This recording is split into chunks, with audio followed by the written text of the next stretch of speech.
melihat kedatangan PKB kemarin adalah sebagai kekuatan baru, ya. Dan saya percaya juga Demokrat semoga hatinya bisa terbuka untuk comeback bersama kita. Pada dasarnya acara kita kemarin itu adalah sebuah peristiwa, ya, gabungnya PKB bersama kita sesuai pasal ADART sehingga dia harus majelis syuro. So insya Allah dalam 1-2 hari ini PKB akan datang ke PKS. Saya yakin dan percaya, ya, pertemuan kita bersama calon presiden kita, ya, insya Allah kita akan memberikan kemenangan dan saya yakin Allah meridhoi kita. Anggota tim 8, Sudirman Said masih berharap Partai Demokrat kembali mendukung Anies Baswedan dan Muhaimin Iskandar. Pasangan capres itu baru saja dideklarasikan di Surabaya. Teman-teman Demokrat menyikapi perkembangan terakhir lalu keluar koalisi. Sikap itu masing-masing punya pertimbangan dan kalkulasi. Meskipun dirinya tetap berharap bisa bekerja sama dengan teman-teman Demokrat. Sudirman Said mengaku yakin Demokrat akan kembali mendukung Anies Baswedan. Apalagi dinamika politik untuk Pilpres 2024 yang terjadi saat ini masih sangat dinamis. Politik itu serba mungkin. Siapa tahu beberapa hari ke depan atau minggu depan, bahkan bulan depan, masih ada waktu. Sudirman juga bersyukur atas gabungnya PKB mendukung Anies Baswedan. Dengan bergabungnya PKB, ada Partai Islam Moderat yang mendukung Anies Baswedan. Dirinya bersyukur mendapat tambahan kekuatan. Hadirnya PKB melengkapi jadi satu partai nasionalis Nasdem, lalu PKS Partai Islam dan Partai Islam Moderat PKB. Jadi itu satu spektrum untuk menyatukan basis keumatan dan basis nasionalisme. Jadi semakin lengkap. Gus Imin dan PKB basis kulturnya NU, partainya Islam Moderat. Bagaimana keputusan ini diambil secara sepihak oleh teman-teman Nasdem yang kemudian mengambil kesepakatan dengan teman-teman PKB gitu, dan disepakati juga oleh Mas Anies Baswedan.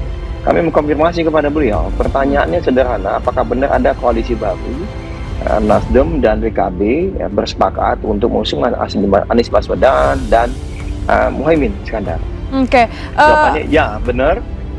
Ya sudah, kami tutup. Setelah itu kami sebarkan rilis yang mungkin sudah didapatkan oleh teman-teman media maupun publik juga sudah mengetahuinya, karena bagi kami ini tindakan sepihak, bagian dari pengkhianatan, tidak menghormati kesepakatan. Jadi mohon maaf nih, kalau kita bicara politik ini sama sekali tidak ada gentleman, dan sampai dengan saat ini yang saya tahu Mas Anies sama sekali tidak ada upaya untuk mengkomunikasikan secara langsung dengan Mas AHY. Awal tahun ini beliaulah yang mengajak Mas AHY secara langsung, ayo Mas kita menjemput jalan Tuhan, menjemput jalan takdir. Mas, saya sebagai capres, Mas sebagai cawapres, saya membawa Nasdem, Mas AHY membawa Demokrat, lalu sama-sama kita ajak teman-teman PKS. Lalu perjalanan ini kita arungi bersama, piagam, tanda tangan, komunikasi segala apa, terus secara intens ya. Berulang kali rencana deklarasi gagal dan gagal terus berbulan-bulan, tapi ada yang ini datang bertemu sebentar saja, katanya sekali 2 kali hari Senin atau Selasa, lalu kemudian langsung deklarasi. Sementara itu, Sudirman Said juga mengungkapkan surat Anies ke Ketua Umum Partai Demokrat Agus Harimurti Yudhoyono terkait tawaran menjadi cawapres masih disimpan olehnya. Bahkan Sudirman mengungkapkan ada pula kesepakatan surat tersebut tidak boleh didokumentasikan atau difoto. Sudirman mengatakan surat tersebut berawal dari pertemuan antara Demokrat, Nasdem, dan PKS untuk mendiskusikan sosok cawapres Anies. Lantas, dirinya menjelaskan Nasdem mengusulkan Gubernur Jawa Timur Khofifah Indar Parawansa, lalu Demokrat mengusulkan AHY, sedangkan PKS mengusulkan mantan Gubernur Jawa Barat Ahmad Heriawan atau Ahir. Kemudian, di akhir diskusi, Sudirman mengatakan disepakatilah AHY menjadi opsi terbaik bagi cawapres Anies. Ketemulah AHY the best available option yang bisa diraih, karena itu memang benar diskusinya sangat dalam.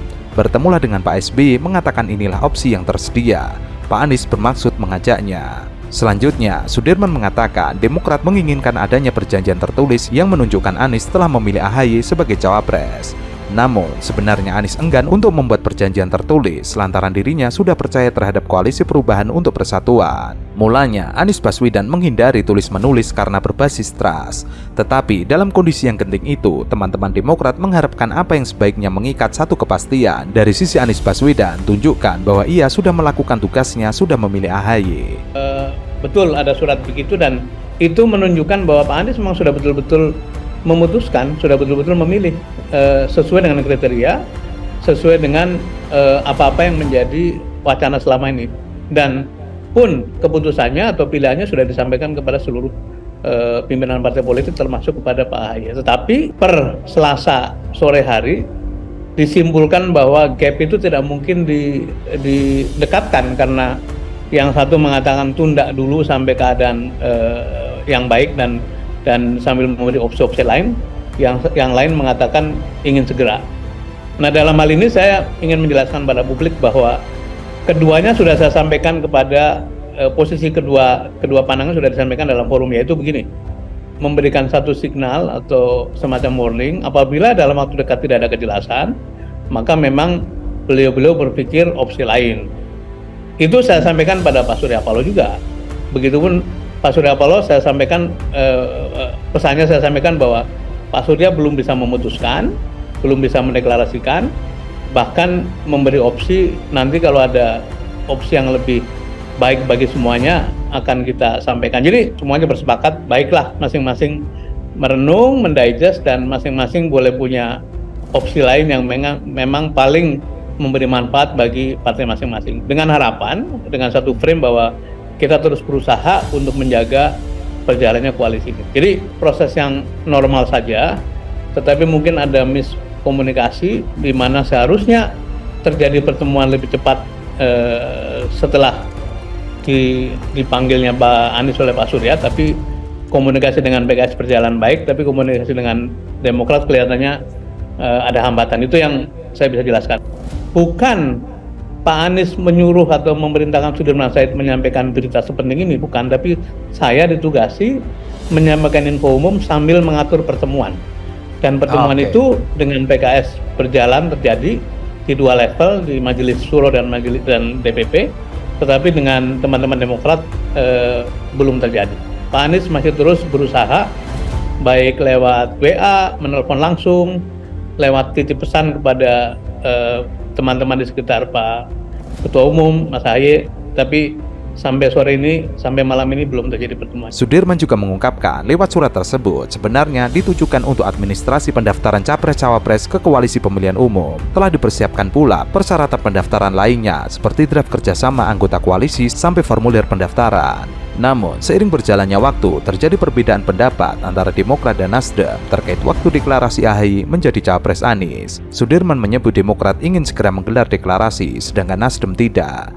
Makin kuat bahwa Demokrat ingin segera dideklarasikan, makin kuat bahwa pihak Nasdem belum mau atau belum siap, dan itu dinyatakan oleh Pak Surya Paloh dengan pertemuan bersama tim 8 maupun dalam esoknya ia bertemu 4 mata ditemani oleh beberapa tim 8. Sudirman mengatakan untuk menjembatani perbedaan pendapat antara Demokrat dan Nasdem, maka diputuskan untuk dibuatnya surat bersifat pribadi yang ditulis Anies dan ditujukan ke AHY.